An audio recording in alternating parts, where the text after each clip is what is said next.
All right, what's up, everybody? So today we have an interview with a friend of mine and Kel's. His name is Travis, and he is on YouTube as Effective E-Commerce. Is that right, Travis? That's right. Yep. How's it going, man? How are you doing today? Pretty good. Just, working on, so I've got a few different businesses I'm working on. Today is my Effective E-Commerce Day. Funny. That's why I scheduled the call on this day. So I'm trying to work on this business only one day a week, but it's fun. I enjoy working on it. Yeah, so Travis runs a bunch of different businesses. Effective E-Commerce is about a bunch of different e-commerce businesses. That's what he does. And so, on our channel, we are always talking about Amazon FBA, and that's what we do. And so today we just kind of, Kale is actually, he's traveling right now, so I'm here. And what we really just wanted to do was kind of interview Travis and talk to him about, Amazon FBA, but also all of his other business, kind of what he's doing in the e-commerce world. Does that sound good, man? Sounds great. Yeah. Awesome. So let's just get started. I mean, can you just kind of tell the people about yourself, kind of what you do, what all you do? Because I know it's a lot. Sure. Yeah. So I'll just start chronological order, make it easy. Let's start out of college. I got a great job. I was doing consulting, IT consultant, traveling all over the place, loving life for the first year because I was just making ridiculous amounts of money. The second year, same job, same everything, but I realized I hate this because there's no real upside. Like, I'm someone that I like to work hard if there's a bonus. And what I realized very quickly is I could either work my butt off and get like a 5-8% raise, or I could barely do anything and I still get a 3% raise. So I got really good at doing very, very little work. And that's not me. Like I said, I like to work hard. I like to get things done. So eventually I realized after a little bit of, and I'm not someone that gets depressed, but like depression and all this stuff, I'm like, screw this. Like, I'm going to go start a business. So the first business I started was a dance clothing business. Started that 5 years ago. Wow. We can talk about that, but the short version is I started it with my mom because she had this idea and I wanted location independence. I wanted an e-commerce website and it was scalable. If we made one thing a week, she could manufacture it. She could make it, she could cut, sew, ship it. Or if we sold one thing a week, I should say. And if we sold 100 a week, then we hire people to do the cutting, the sewing, the shipping. And that's where we're at now. Now, the business is much bigger. We got a building where we do production out of 10 to 15 employees. And it's real. It's like my mom doesn't do any of the cutting or sewing anymore. She just does the other stuff. And so with that site, most of our sales have historically been on the website, probably like 75% on the website. And like recently it's been 25% on Amazon, which we can dive into a little bit deeper. Yeah. Then after that, I started Effective E-Commerce because I enjoy talking and teaching about this. And I specifically wanted to teach people, kind of like everyone's doing on YouTube right now, to be honest, like how to quit your 9 to 5, how to actually be successful. And the thing that I do that's different than most people is I really get into the weeds of like, here is the tactics. Like, here's step-by-step on how to launch a Shopify site. Here's how to do it, this and that, where I've seen a lot of people on YouTube like, look, I just made $5,000 today. And I'm like, that's great. I want to know how you did that. I don't care about your Lamborghini. I don't care about, you have a Ferrari at 19. Cool. But like, step by step, what do I need to do? So started Effective E-Commerce as a side gig, side project. And ultimately, the most recent company I launched, which is probably going to end up being the biggest and most profitable one, is a company called Performance Nut Butter. It's I wish I had a packet. I'll show a packet later in the video or something. No, I can't find it. I have it comes in little packets. It's a macadamia coconut cashew blended nut butter, specifically That was a lot of words really fast. Yeah, everything I say is so it's a macadamia coconut cashew blended nut butter. So macadamia nuts, delicious. It's like the most expensive nut. Coconut, also delicious. It's polarizing. Not everybody loves coconut, but if you like it, you probably really like it. And then cashews, which is all three of those are pretty hip right now. Yeah. And cashews add some creaminess. But there's scientific, I could go into this too, scientific reasons why I picked all those nuts. It does enhance your mental and physical performance. It's high quality food. It's high quality energy. There's no sugar added, no BS. So I launched that product. At first, to be honest, it was more of just an experiment because I kept telling people, you know what, if you're going to launch a product, what you should do is give yourself 30 days. So it was a 30-day experiment, and it wasn't 30 straight days. It wasn't like, all right, I'm taking the month of May and I'm doing this. It was 1 day a week for about 30 weeks. Like towards the end, I did take a week or two just to fully focus on it. But it was Yeah. like, all right, I'm only going to do 30 working days. Can I launch a new company in that time? And the answer is yes, and it can be very successful. Wow. So it's been, and that's still a baby. Like it's 1%. Like I've only done probably on that company 1% of what I know I can do, if even that. Right. And it's because it's selling out. Like Wow. it's I bought, you know, a decent the first production run. I expected it to last, let's say, 5 months. It sold out within the first month, and I'm like, Wow. oh crap! Like that's a good thing. But what that means is there's no reason for me to market it yet. Like I want to wait till I have excess inventory and then I start marketing it. So, anyways, that's a lot about me. I'm happy to Yeah. take the conversation in any direction. Yeah. So for that nut nut butter, do you sell it on Amazon? Do you sell it on your own site? How is that being Yeah. sold? Yeah. So the right now, most of it's on Amazon, Okay. and there's a lot of reasons for that. Yeah. So the idea was, and I've said this a lot, but we can get into this a lot more. And this is actually something we probably should get into a lot more. Is I had a very special strategy for how I launched it. The It was all about building a pre-launch, not just a pre-launch email list, but a Facebook group. So I Okay. built a Facebook group, and what would happen is people would feed off each other's energy. So I'd post something, someone would make a comment, and then someone would comment on that person's comment, and then eventually I launched it as a Kickstarter. And Oh, that wow. was for two reasons. One was for the money. Like it's great. The first production run cost me 30 grand. Wow. So the Kickstarter, I raised a little over $15,000, and I'm like, okay, that money will cover half the production run. So at least it's not as scary. But that's only a small percentage of why I did it. I also did it for marketing Hmm. because I reached out to a lot of influencers. And if you reach out to influencers and say, hey, I have this product, can you post about it? The answer is sure, eventually, whatever. But Great. if you say, hey, I've got 30 days for this Kickstarter, can you post about it? There's a lot more urgency right Wow. there. So that was the other strategy I'll just quickly give that I Yeah. did for the influencers is I have my own personal podcast. It's called How to Do Your 20s. It's just for fun. It's about self-improvement in your 20s. And I got a bunch of the top influencers in the health and fitness space to come on my show. We talked for an hour all about them. And then at the very end, I said, by the way, I'm coming out with this product. What do you think about it? It was always a question. It Oh, was wow. never, can you promote this thing for me? It was always like, hey, what do you think about this? Let me get your opinion. And Yeah. 95% of them said that sounds awesome. To which I would say, can I send you a free, jar? And they'd have to be pretty mean to say no at that Great. point. Contrast that with what most people do. Most people do cold outreach. They send an email and say, hey, can I send you a jar of my nut butter? And people are like, excuse me? Like, I don't know who you are. Right. Like, that's a weird question to ask.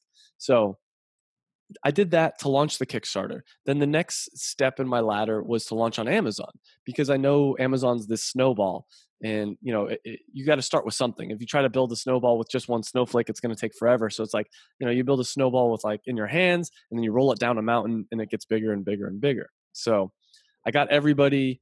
I told them, hey, everybody, it's on Amazon. I waited a few weeks after they received their first box so they know that they liked it. I said, it's on Amazon right now. It would mean the world to me if you go buy a box, leave a review, all that stuff. I got like 75 reviews in the first week and a half or something, Wow. which is pretty good on Amazon. Yeah. That's terrific on Amazon. Yeah.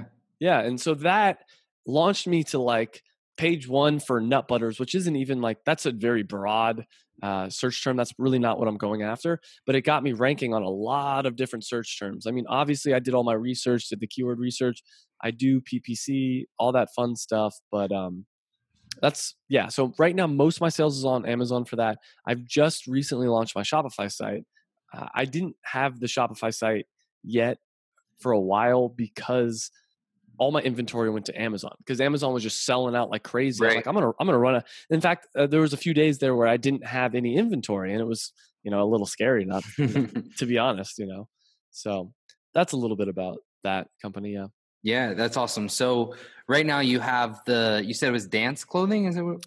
Yeah, yeah. So the dance clothing company I work on probably like 2 days a month. Like it's Okay. pretty systematized, pretty automated, but Okay. we can Do talk you about like that. Are you willing to like give a link out to that, or is that something you kind Oh of? yeah, sure. Yeah, yeah. It's the letter B and then dancewear.com. Bdancewear.com. It's not the prettiest website, but that doesn't matter. Like it converts. And Yeah. I've had a number of different people say to me like, "Wow, your site's really ugly." And I'm like, "I don't really care." Like the amount of money it would take to do a redesign isn't worth it because Right. I mean, it converts at like 4% conversion rate, which for a Shopify site is pretty good. Yeah. Like I'm pretty happy with that. Absolutely. And I know a lot of people that have had really good converting sites and then they make it beautiful, make it pretty, Right. and then it stops converting as well. Right. And my site's ugly but easy to use. And I'd rather easy to use than pretty any day. Yep. So, Yep. yeah, you can check out the website. Like I'm not really worried uh, with both the companies, to be honest. I'm not really worried about too much competition. With the dance clothing, it's a lot of work for production. I wouldn't Yeah. do it again. Like if I was Oh starting a wow. new company, I would not do that because we have to do all our own manufacturing. And then with the nut butter company, the average person can't afford a $30,000 initial order. Right. And it's funny because the thing I always say to my friends, because they're like, "Aren't you afraid someone's going to steal your idea?" And whatever, let's say performance nut butter.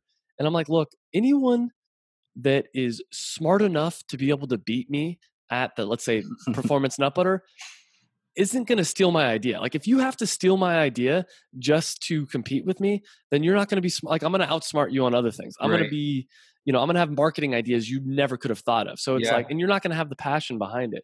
Now, not to say that someone can't, steal my idea and beat me, but I'm not worried about that. Right. So actually, I love this because, what you're doing is very similar and at the same time, very, very different from what we're doing with our Amazon FBA business. You are creating brands, you're creating products, you're getting these either manufacturing them yourself or getting them manufactured and then selling them on multiple outlets. Whereas more of what we're doing is we're looking for pre-existing products that we can sell or do better or market better Mhm. and then sell those, right? And so I guess I want to dive into a lot of things about e-commerce because that's really you have shown that you're an expert through that and just, your YouTube channel and all that kind of stuff. But let me ask you this question first. So, um, you have your own websites for the dance clothing, for that wear, and you have this. So why did you decide to like go from that to start selling it on Amazon? Why did you decide to sell the nut butter on Amazon rather than just starting out with, a Shopify store or whatever you were doing that way, your own website kind of thing? A lot of reasons. So they're kind of two different answers. So let me start with the nut butter company first, Yeah. and then we'll backtrack to the dance clothing one. So for the nut butter company, actually the other one might be an easier answer, but for the nut butter company, I knew that it's Amazon is a search and discovery tool. Like people are looking up nut butter, people are looking up paleo snack. So people aren't familiar with, let's say, the paleo diet. It's a diet where you eat basically food that came from the ground, like real food that was around 10,000 years ago, kind of thing. So no grains, no processed food, whatever. So people are searching for paleo snack on Amazon. I want to show them my product, Mm. and it's so much easier. It's 1,000 times easier. I'm not gonna lie to to sell something on Amazon than it is on your own website. Now, the benefits of selling it on your own website is you own that customer. On Amazon, you don't get their email. On Amazon, like it's Amazon's customer. Right. There's a lot of negative things with that. Also, if it's your own website, the benefit is basically no one's going to shut you down. Amazon Yep. could shut you down at any second. So Amazon is a beast. When I look at my own personal buying behavior, I buy things off of Amazon almost exclusively. I never go to a website like anymore and buy something. I also, to be fair though, I don't like buying things, period. So Mm. Amazon makes it easy for me. And so I will buy things off Amazon. Um, in the times that I have done price shopping, Amazon ends up being cheaper, I noticed. So my strategy with that is Amazon's where I'm going to get a lot of customers very easily. But you can't, it's really hard to do affiliate marketing uh, Yep. for your products on Amazon. It's really hard to, there's a lot of big negatives there. In fact, companies long term aren't valued very highly if they only have Amazon as a channel. You want multiple different channels. So Absolutely. yeah, I started with Amazon because it's the easiest. It's like it's the 80/20 of the internet market of internet marketing, basically. Yep. with Be Dancer, it was kind of backwards. We started with our own website, and I just threw everything up on Amazon, just fulfilled by merchant originally. And I figured, why not? And to be honest, I raised the price a little bit. And you're not technically supposed to do that, but I'm like, let's see what happens. And we were getting a few $1,000s in sales, and I was doing nothing. I was barely doing Wow. anything on Amazon, and we're getting like a few $1,000 sales a month, which isn't a lot, but I'm Yeah. like, for as little effort as I put into it, when I thought about it, I'm like, I've put about 1% of the effort into Amazon as I have my own website, and we're getting about 10% of our revenue at that time was coming from Amazon. I'm like, huh, I put 1% of the effort in, get 10% of the total revenue. That's a 10x of my website or whatever Right. however you want to calculate it. So I'm like, all right, let's just throw that up. And then from there we started throwing things up on Prime. Let's throw up whatever our best selling items are, because I look once again at my own shopping behavior, and I go to Amazon before I go anywhere else. I'm like, let's try it out. So ultimately, that's why having your own website allows you to do things like AdWords, product listing ads, Facebook Yep. ads, affiliate marketing, just so much more interesting stuff. But Amazon's just easy Yep. money. Yeah, I want everyone who's watching this interview to really pick up on all the nuggets, all the gems that Travis is just spitting right now, and just even things like looking through your own shopping behavior to see, okay, if you're trying to rank for a product on Amazon and you yourself don't scroll past the fifth unit, the fifth Right. product on a page after when you're searching for a keyword, then that means that for you to sell whatever your product is, you need to get to the top 5 because you wouldn't look at it either way. There's so many nuggets, and I love it. And I think I really just want, so you talked about how you had a good job and you had kind of just gotten into this routine and you were kind of doing this. Could you speak a little bit about when you were at that point where you were kind of in this 9 to 5 job and you were Mm. making money, like you were living I was life, you making were a doing lot of it? money, to be honest with you. Like, it's a single 20, like early 20s. It's a lot of money, and also because I live very cheaply. But yeah, sorry to interrupt you. But No, yeah. you're good. No. Like being that was your life, like most people, I guess, culture, the society would say, "Oh, he had a great life. Like, why would he change anything?" Why did you? So I know why you started a business, but why did you decide to go with kind of an e-commerce business, online business, where you were going to sell stuff that way instead of, especially starting a clothing company, opening a brick and mortar shop, something like that? That would kill me. So it was 100%. I wanted location independence. I wanted to be able to travel. I mean, I'm sure you and most people watching this are familiar with the 4 Hour Work Week. Yep. I read that book, and that was everything I was thinking. Like, was written in this book, and I was like, this is what I want. And so I knew that if I opened a brick and mortar thing, I'm stuck there for forever, or until, or at least a long time. I Right. wanted to be able to work from. So I lived in South America. Like, after I quit my job, I was living in Chicago at the time. I moved to Miami, and then I moved down to South America and traveled and backpacked for like a year. And you can't do that with a brick and mortar. You can't quit your job, start a brick and mortar business, and say, "All right, see you later." Like, you got to hire people, you got to manage them, you got to do a lot of stuff. So that's why I wanted to do that. Yeah. Yeah. So you lived and backpacked around South America and you like breezed over that. Like that's not a big deal. And I think that's so amazing that you've gotten that opportunity. And so just for the viewers out there, what's the best, where's the best place in South America to go?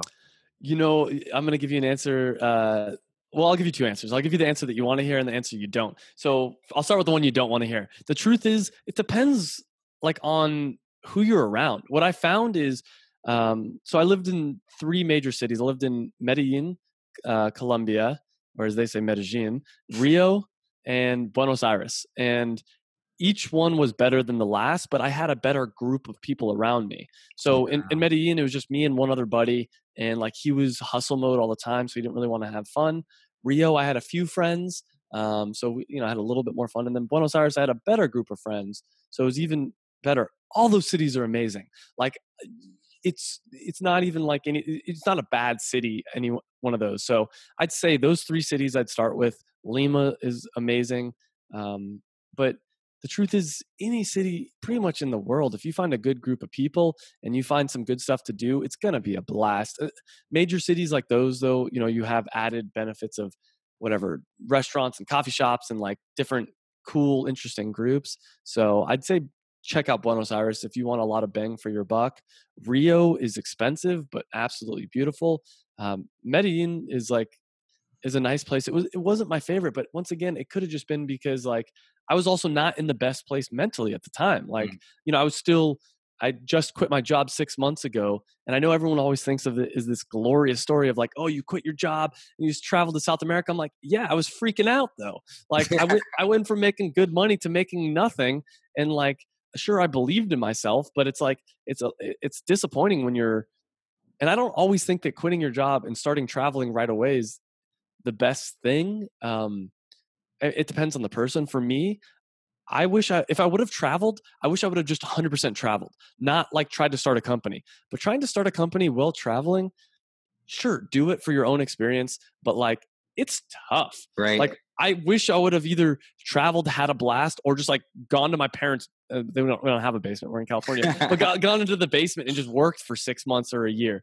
Like I get a lot of work done when I'm living in one location, and I have fun when I'm moving around. But I was trying to do both at the same time and wasn't doing either one very well. So. Yeah. Yeah. So from your, I guess from your perspective, in your opinion, you're looking at multiple e-commerce, different, I guess, outlets, different ways to get in front of customers. This is a very broad question. It's very open-ended on purpose, but what is the best thing about, being an e-commerce business owner?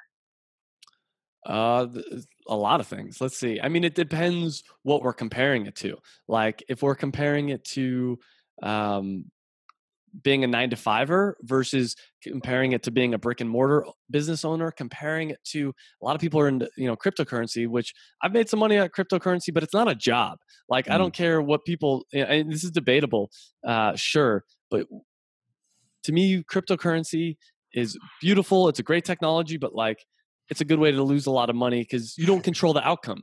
With so I'll say, to answer your question, my favorite part about it is I control the outcome. If I don't make money, it's my own fault. That's actually really what it is for all that. I mean, compared to having your own brick and mortar type retail business, you also compare your own, or you control your own outcome there too. But it's, you got to be there. You got to show up for work every day. So it's the freedom. It's the freedom and the fact that I control my own destiny. So I can wake up, and I don't do this very often, but every once in a while I wake up and I feel like shit. And I'm like, you know what? I'm taking the day off. I'm gonna go. I'm gonna go to the park and just like lay down, listen to some music, or I'm gonna go do whatever I feel like. And I can. In the past, at a 9 to 5 job, I'd have to go there and stare at. And I've done this at my 9 to 5 job. I've gone in and just stared at the computer, maybe done 30 minutes of work, and then the next day I still feel bad, and the next day I Right. still feel bad. Now it's and I don't always do this, but when I can remember, I take one day off and I feel great the next day. It's like, okay. Or maybe it's I don't want to work on Wednesday afternoon, but instead I'll work on Saturday morning or whatever. But I like the fact too that the amount of money I make, there's no limit to it. I Yeah. mean, if you look at the richest people in the world, pretty much all of them are entrepreneurs. They all started a business. I could literally end up being one of the. I don't have the desire to be the richest person in the world, but there's that potential upside. The downside is the same as everybody else. The same downside. Like everybody that has any kind of income could go to zero. There's nothing less than zero. It's like you go to zero, that's as low as you can go. I can go to zero. Someone with a 9 to 5 can go to zero, but I can go to $1 billion.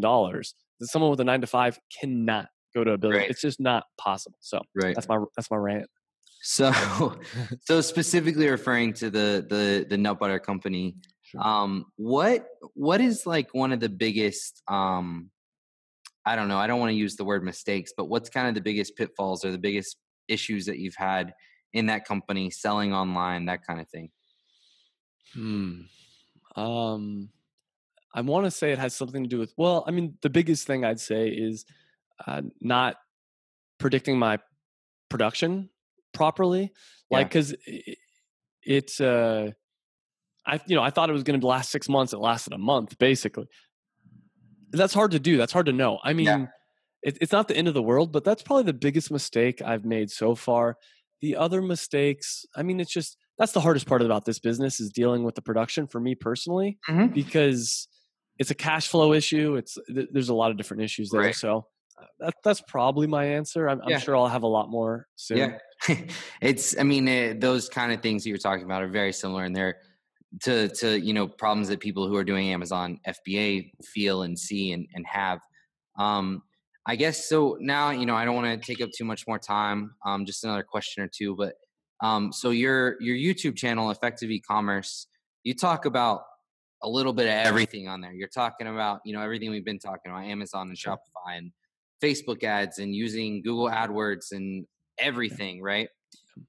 So really kind of, I guess, what was your thought process behind starting that YouTube channel, and what's really your goal, I guess, with the YouTube channel and sharing that information, that kind of thing? Sure. I mean, I don't remember exactly why I originally started it. It was just for fun. So I was asked to join a podcast like a few years ago called Build My Online Store, and I was co-hosting that for a while. That started to fizzle out, but I really enjoyed it. I really enjoy teaching. So I love learning new things, and to me, teaching is part of the process. Yeah. Like until you teach something, you haven't fully learned it. And so I also enjoy obviously teaching. And there's just this, I don't know, this part of me that said, I want to do this. And I saw that YouTube, I thought podcasts are great, but like YouTube is way more powerful in my opinion. And it's way easier to explain things. So it was pretty much just I want to teach people what I know. I want to share all these things. And, every once in a while, someone that's a competitor might come along. But for the most part, it's going to help me build in the podcast. When I was co-hosting the podcast, helped me build a lot of really great relationships. Yeah. It's a good networking tool. So that was a big part of it. Obviously, though, it's an extra source of income, which is nice, but that wasn't a primary motivator. Because I did it for a year or two before I made a penny off of it. Right. But it was just like, all right, let's put out really good content and see what happens. I think the short version is I enjoy teaching. Out of everything I do, it's probably the thing I enjoy the most because I Wow. just enjoy teaching this stuff. And then the fact that I can make money off of it, it's like, oh, that's dope. Like, why not? And I will say the benefit of the YouTube thing, which I'm sure you already know or will know soon, is that if you do make money from it, it's pure profit.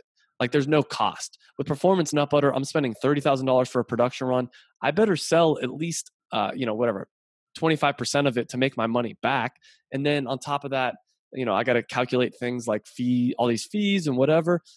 Performance Nut Butter, if I sell $1,000 worth of courses, I just made $1,000. Like Yeah. there's really like, sure, I got to pay for the hosting of the videos and a few other little things, but that's like minimal. Yeah. So that's a nice part about it too. But the core is I enjoy teaching. Yeah, that's awesome. That's so cool.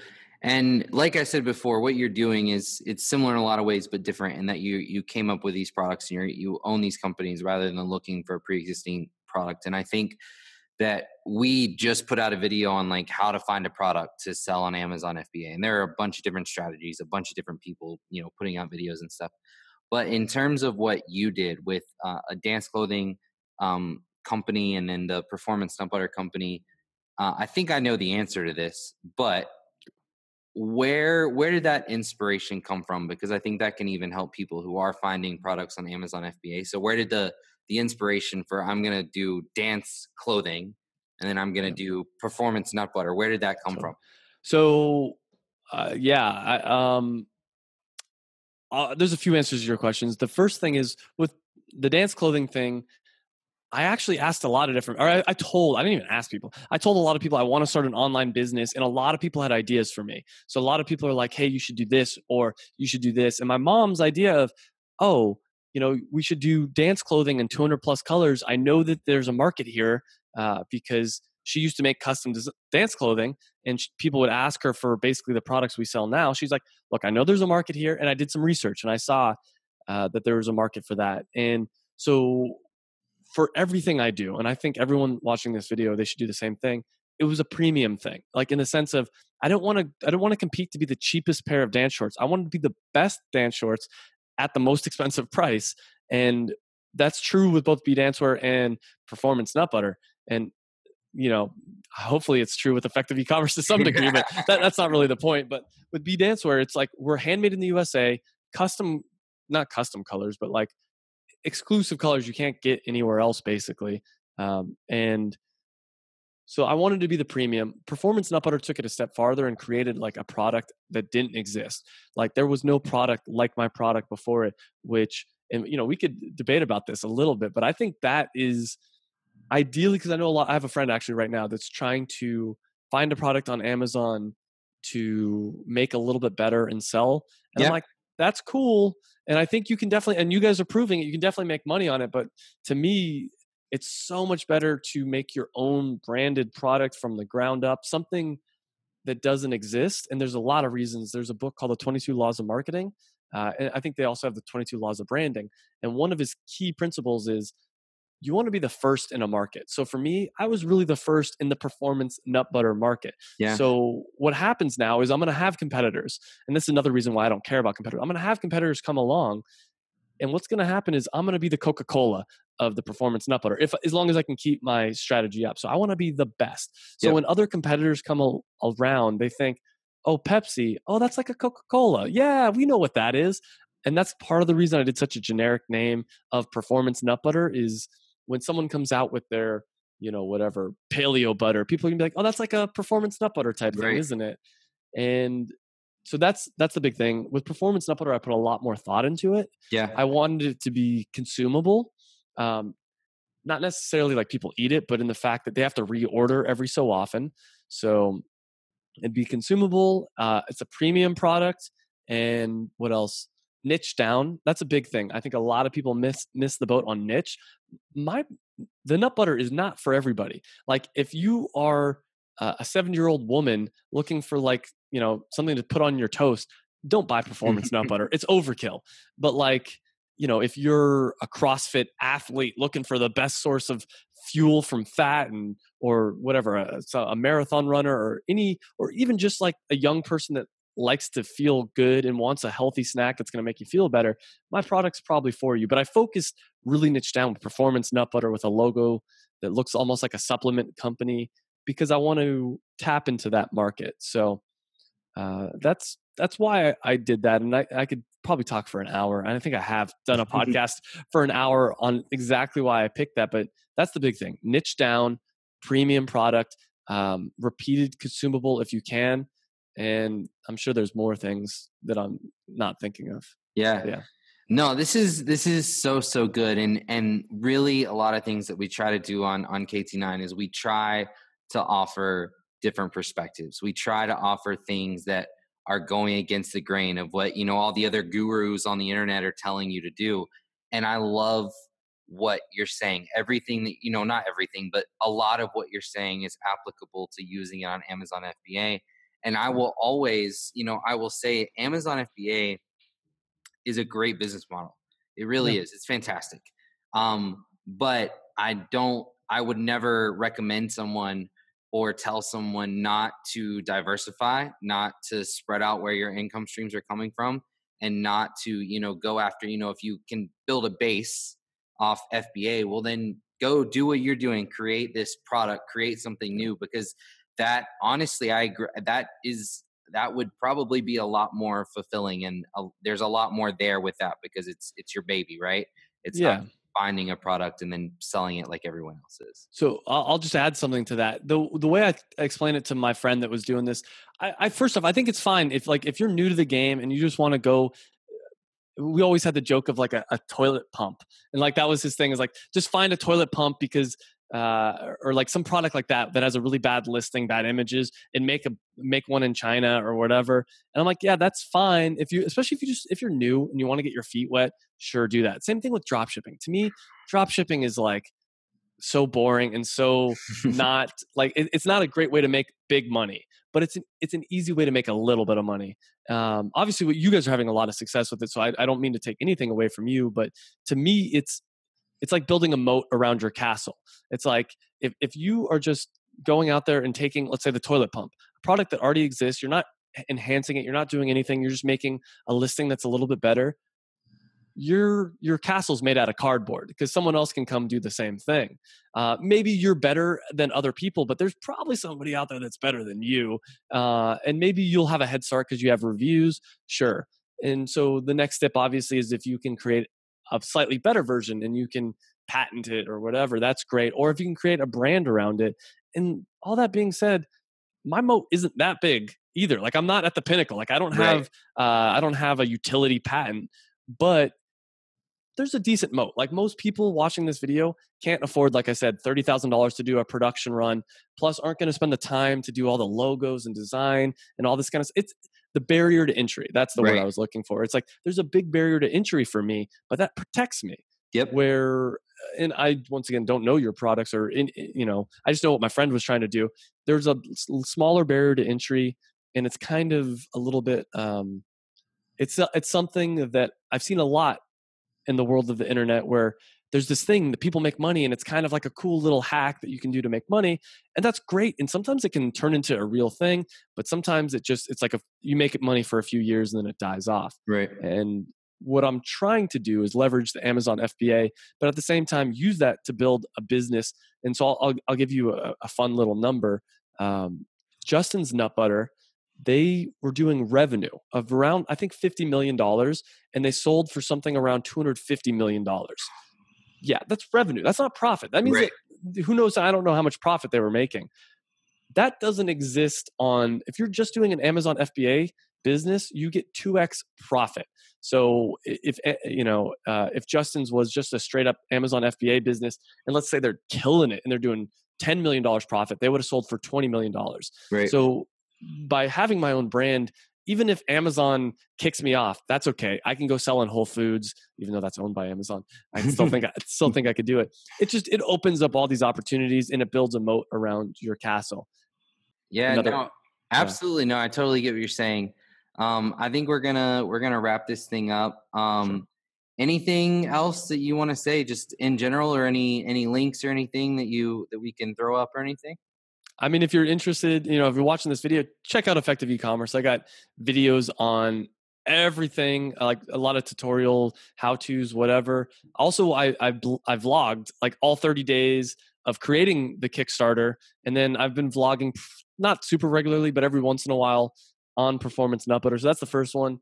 And then two, if Performance Nut Butter is something you think you'd want to try it out. It's delicious. It's macadamia, coconut, cashew. Super good. I'll probably leave it there. I'm not going to plug any dance clothing. I don't think there's too good of a chance of people buying that. Got you. Awesome. Well, listen, Travis, thank you so much for your time today. And I know that I got a bunch of gems from that, and I hope all the viewers did too. So, with that, thanks, man. Thank you.